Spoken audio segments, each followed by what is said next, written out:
Whose Is This? Written by Narinder Dami, illustrated by Victor Tavares.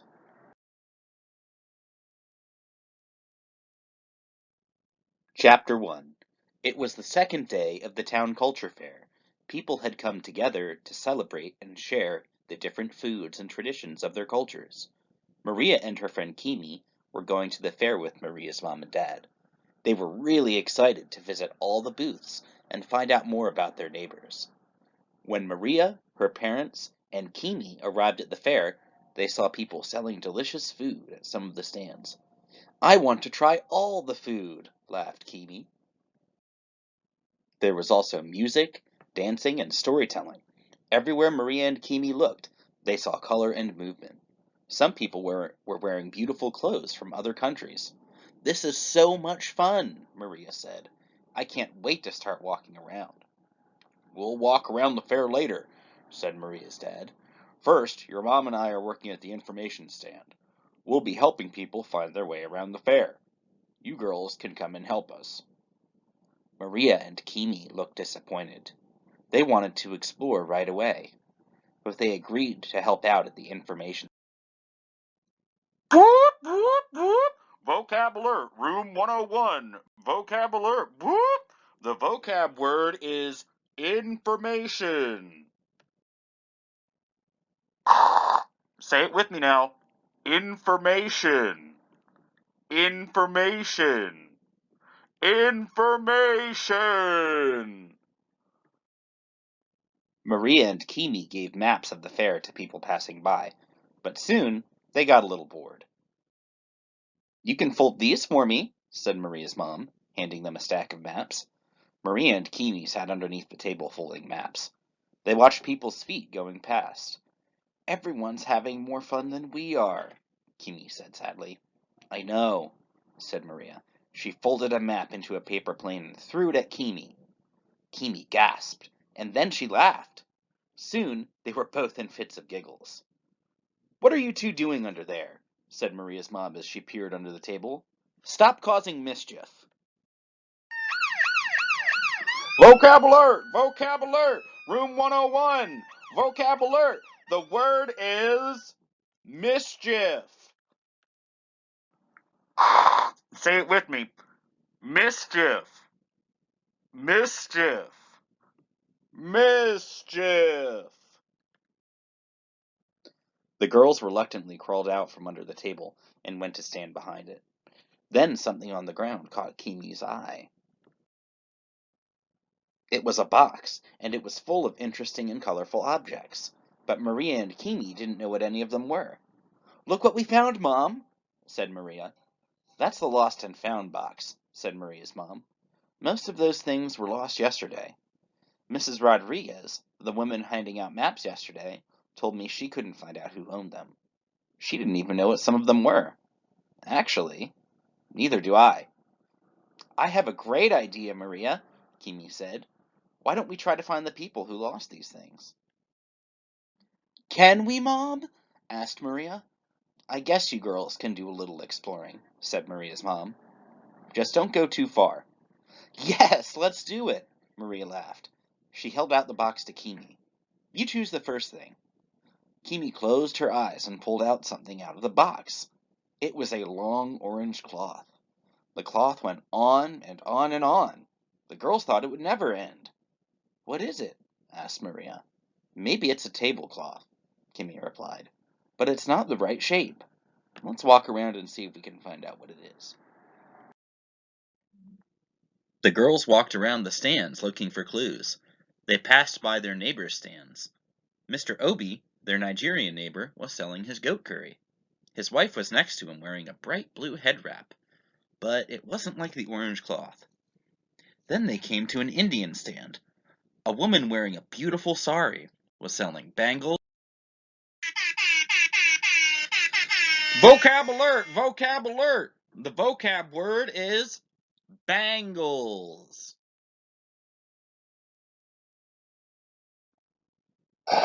Say it with me now. Bangles.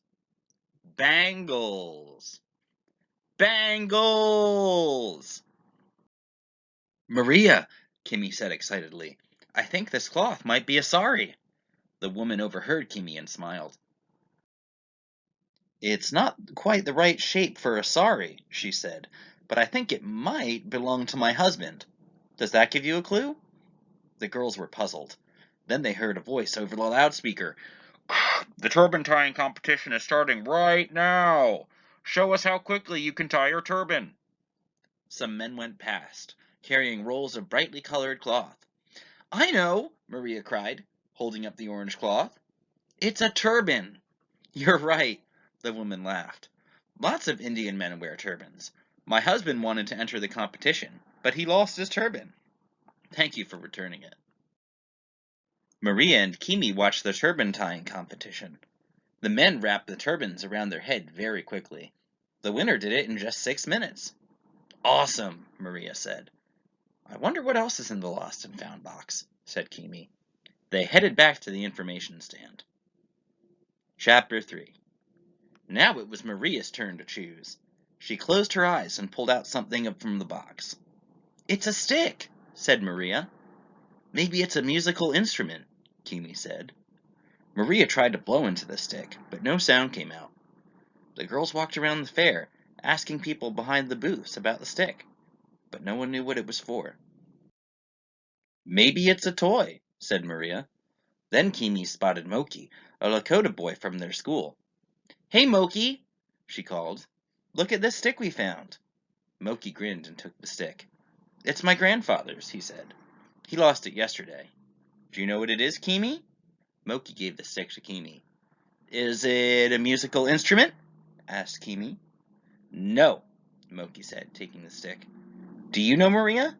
He gave her the stick. Is it a toy? Said Maria. Or a walking stick? Moki took the stick back. Wrong, he said. Why do you keep giving us the stick and taking it back? Asked Maria. Because only the person holding the stick can talk? Kimi guessed. Yes, it's a talking stick, Moki laughed. When Native American people like the Lakota have meetings, only the person with the stick can speak. That is so cool, Maria said. The girl said goodbye to Moki and returned to the information stand. Let's see what else is in the box, Maria said. It's your turn, Kimi. Kimi closed her eyes and pulled something from the box.